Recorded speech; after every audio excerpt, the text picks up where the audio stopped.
really matters? That might be the most important question you can ask. So let's talk about it.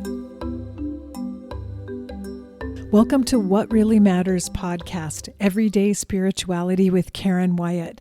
Thanks for being here with me again today for another episode. Today I'm going to be talking about how to deal with the inner critic. If you're a regular listener, you may recall that a couple of weeks ago I did an episode on self-compassion, and I shared that I'm really working on self-compassion now as part of learning how to eat more intuitively and how to do better self-care for myself. And one thing I uncovered along the way is that I don't have very much self-compassion. So I'm working on that on a daily basis, trying to grow my self-compassion. And now what I'm finding and coming across is that I have a very strong inner critic. And I think for most of us, that's one of the big obstacles to being compassionate and loving toward ourselves is the prevalence of the inner critic and how that critic can take over our thinking off and on, sometimes continually throughout the day. So that's a new thing I'm working on, and I found some new practices on Dr. Kristen Neff's website, which is self-compassion.org. I mentioned that before. Her website is fantastic, full of research, but also a lot of practices that she studied that can be helpful. So she mentions the inner critic as well. And if you think about it, the inner critic is something I think all of us carry with us. It's that voice inside of our heads that kind of has a running dialogue on the things we do and say throughout the day, constantly analyzing and evaluating and critiquing our actions, what we say, how we behave, and generally informing us of all the times we screw up and all the mistakes that we make throughout the day and judging us for our behavior. And sometimes we're so used to that inner critical voice being present that we don't even recognize it. It only happens when you stop and really listen to what's going through your head that you become aware that these are all really negative, hurtful things that I'm actually saying to myself on an ongoing basis. So there are a few exercises that we can do just to help us, first of all, recognize the inner critic, to see the extent of the negativity being generated by the inner critic, and then how to work with that critical voice so that it does less harm. And that's something I'm working on and learning right now, so I wanted to share that with you.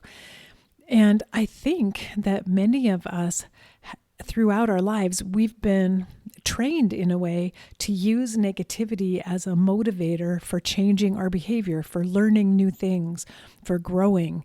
And it comes sometimes from our parents or teachers or pastors who have given us negative messages as a way to tell us when we've done something wrong and hopefully to urge or encourage us to do a better job. And we take on all of those voices, though I think we would have those voices even if no one else had ever said anything negative to us. I think it's kind of part of how we're built as humans, and it's part of our inner protective mechanism. And we're constantly protecting ourselves from danger. And that's one of the jobs of the ego. And one of the ways the ego does that is to continually warn us and remind us when we could be at danger. The issue is oftentimes we're not in danger. Perhaps we spilled a glass of milk on the floor. We're not truly in danger. This isn't a time when we really need the inner critic to step up and remind us that we shouldn't do that. Yet the critic is always there, always watching, always ready to issue an opinion and to let us know how bad we are. And It's really important, again, for us to get in touch with that so we learn how to manage the inner critic, and so that we don't do things that actually ingrain the inner critical behavior and make it worse. And sometimes, in my case at least, the inner critic isn't always hidden. Sometimes all I have to do is listen to things that I say out loud to myself. If I make a mistake and I hear myself saying something like, "Oh, you idiot. Oh, that was stupid. Oh, I can't believe I did that again." Sometimes those are verbal. They're right out there for the rest of the world to hear as well, those comments. But the things going through my head from my inner critic often are even worse than the things that I say out loud. So what we want to do is get in touch with that inner critical voice, begin to understand where it comes from and why it's there. And so the first step we need to take is to begin to listen to the running dialogue in our heads and what's going on there, and pay attention to it, because as I said before, it's possible that you are not even noticing it because you're just so used to that ongoing dialogue happening. So during the day, stop from time to time and listen. And particularly if something goes wrong, listen to what you say out loud. Listen also to the thoughts that are in your head and make note of them. If you keep a journal, it's great to write them down, because what you want to do is begin to recognize the patterns, because there may be messages that keep repeating over and over again. And those messages are likely to have come from something in the past, some kind of wound, some kind of pain from the past that has kept a memory alive. And this constant running commentary may be a symbol of that coming to the surface. So pay attention to the thoughts that are there. Write them down, particularly in order to notice if there are patterns that repeat themselves over and over again, or are there certain situations in which you're more likely to hear the critical voice going through your head. So make note of the messages that are there. Things like I already said, "You're so stupid. What an idiot. Oh, you're clumsy as usual. You screwed up again. What's wrong with you?"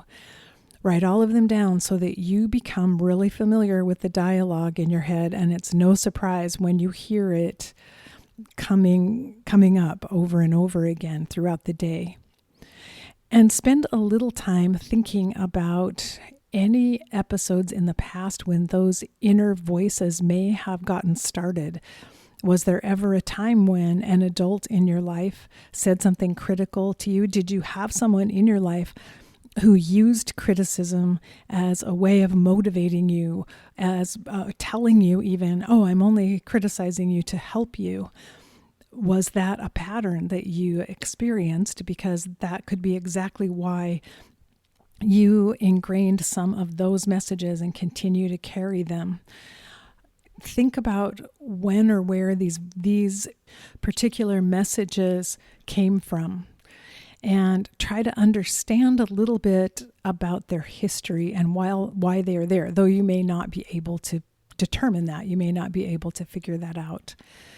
Because the next step is to begin to get an understanding of what is behind this inner criticism. Why is it there in the first place? And there's some general principles about the inner critic that it helps us to understand.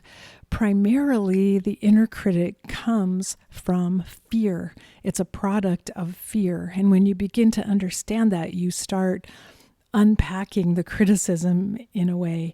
You can look beyond it and look for the deeper message that it carries. So when the criticism is there, you might just ask the question, "Oh, what fear is present right now?" And the fear might be something like a fear of failure, a fear of embarrassment, a fear of shame, a fear of rejection, a fear of abandonment, a fear of loss. And some of those things may have happened to you in the past when you were a child. So you may have ingrained those fears, and your inner critic may be coming from those fears that are still carried within you. A fear of doing something wrong and being punished for it. So your inner critic, ironically, tries to protect you from doing something wrong so that you won't be punished. And yet your own inner critic becomes a punisher for you. You suffer the consequences of the inner critic. It's internal punishment rather than external. And the inner critic functions in a way to protect you from external danger without realizing it's actually creating similar harm internally for you. But if we begin to develop just a little bit of compassion for this inner critical voice, knowing that it's actually trying to help you correct whatever mistake you made, warning you to never do that again, don't make that mistake, don't do that, and using criticism as a way to bring it to your attention.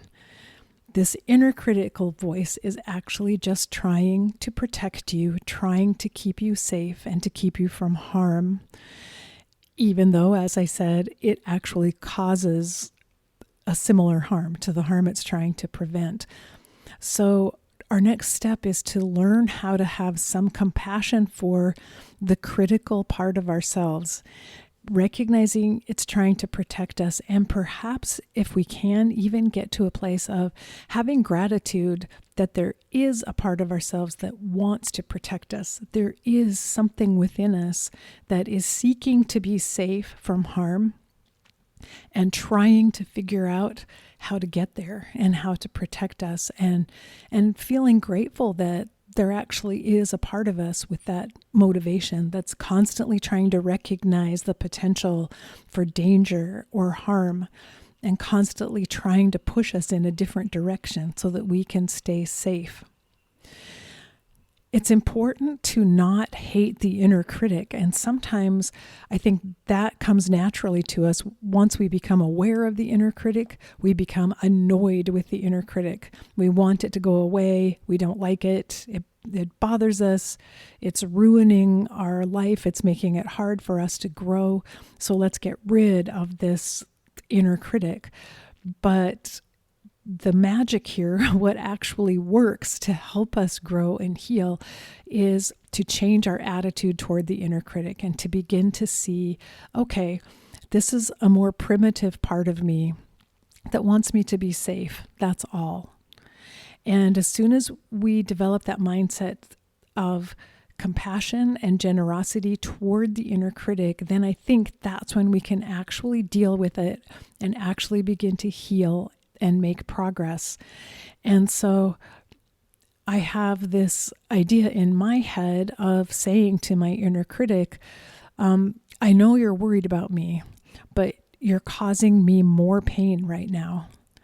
And so acknowledging there's a positive intention behind the inner criticism, even though it's not actually working out in a positive way, and saying this to myself, my inner self, I know you're worried about me. You're causing me more pain right now. So there's no hatred or no judgment. There's actually an acknowledgement of, yes, you're coming from fear and you want me to be safe, but you're making things worse for me. And one thing I learned from Kristen Neff's website is the power of using a compassionate gesture toward yourself. That our bodies are super responsive to physical touch, and we can use that physical touch as a way of showing kindness to ourselves. And there's a few examples. One is just to put your hand on your heart, one hand over your heart. I recommend that a lot as a practice while you're taking a deep breath. Just hold one hand over your heart. You can also put one hand on your cheek or even hold your face in your hands in a very gentle way, a gentle, loving way, the way a parent might hold a child's face and stare into the child's eyes. You can also just gently stroke your arms or even hug yourself gently by crossing your arms in front of you and giving yourself just a little hug. That can be really powerful. And then something that I like to use that I'm really comfortable with is a simple hand massage. because it's something you can do in front of other people that doesn't attract attention. They don't necessarily notice you. Like if you're giving yourself a hug, that might seem obvious to others, and that might feel intimidating for us to try to practice that in front of other people.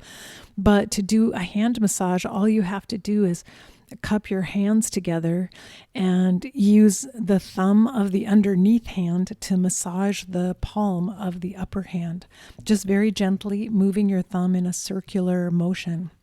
So all of these simple little gestures of kindness on the physical plane end up causing the release of oxytocin in the body, which is the love hormone. Oxytocin helps us feel more connected. It helps us feel safer. It creates a soothing energy within us. And so simply by doing this very simple gesture in the moment, we can calm down our nervous system and bring ourselves into a state of greater calmness, receptivity, openness, and awareness, but also love and compassion for ourselves. So this is something so powerful to do. And I've been using the hand massage quite a lot. As I said, it's inconspicuous, so other people don't necessarily notice it. You're just kind of holding your hands together. And I also use hand on heart all the time when I'm alone in particular, because that's a very soothing gesture for me as well.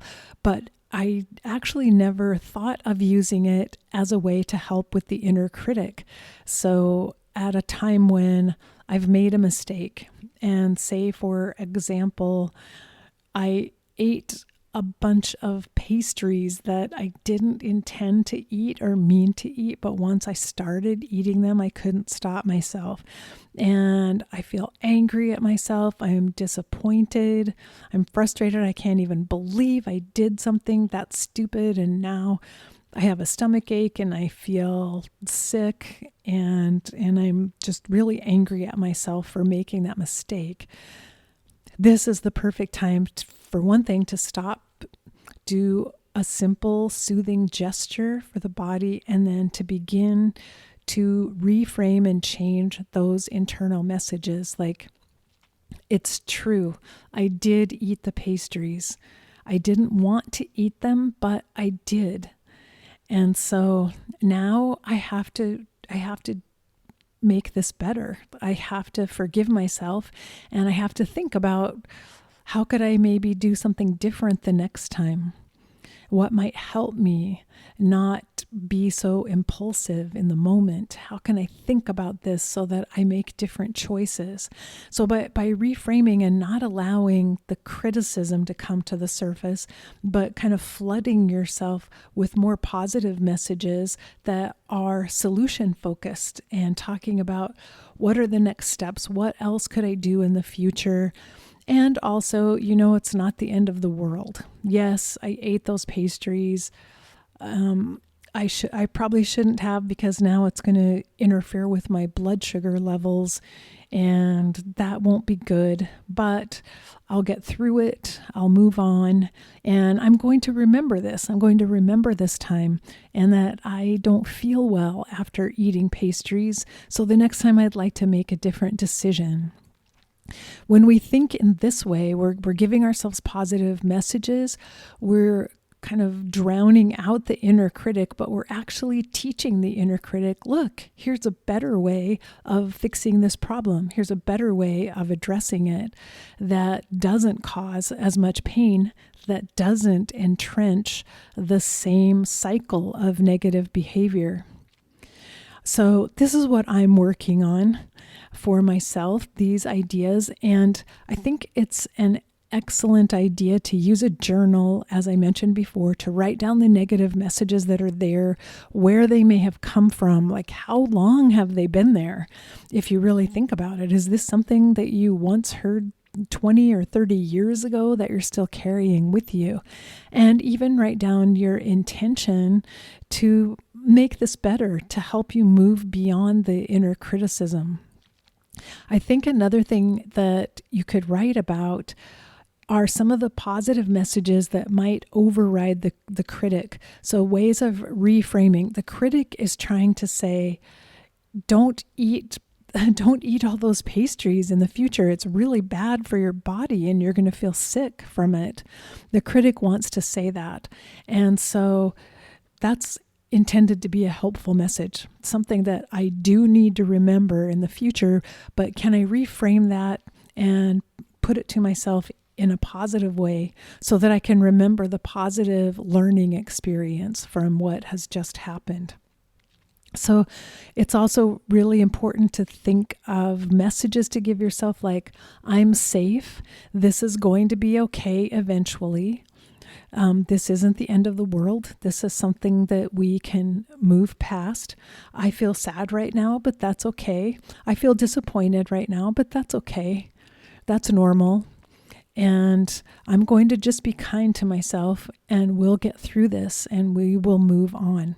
So again, acknowledging the bad feelings, not trying to erase them, acknowledging them, and then building over them with more positive statements instead, adding the positive on to help redirect the negative emotions.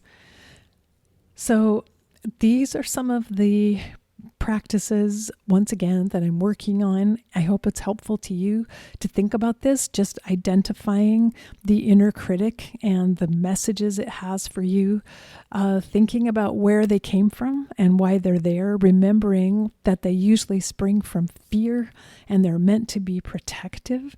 So be grateful that you have a part of you that wants to protect you. Find compassion for the inner critic, and then use a compassionate gesture while you're learning how to talk to your inner critic in a loving and kind way, and therefore talking to yourself in a way that helps you move on in a more positive direction.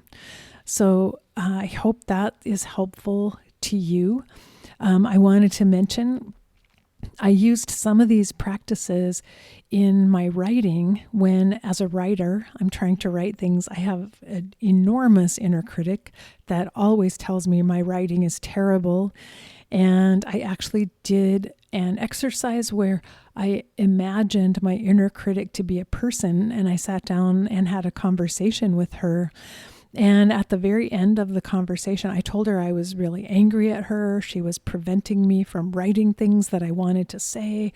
I expressed all these feelings to the inner critic and then discovered that she wanted exactly what I wanted. She wants me to be able to express myself and to write what I need to say, and she wants me to do it well.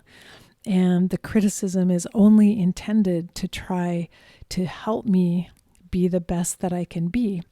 So for me, I found a way to incorporate the critic, to soften the message of the critic so that I can carry on and get my work done and have gratitude. Thank you, critic, for pointing out to me that that paragraph could have been better. I'll go back and work on that again, and not be stopped by the inner critic, not be blocked by the inner critic, but actually be able to utilize the inner critic in a positive way. So I hope that is helpful to you in various areas of your life. And until next week, remember that we're here for love. That is the most important thing we could ever focus on. So face your fear, be ready for whatever life brings you next, and love each and every fleeting moment of your very special life. Bye-bye.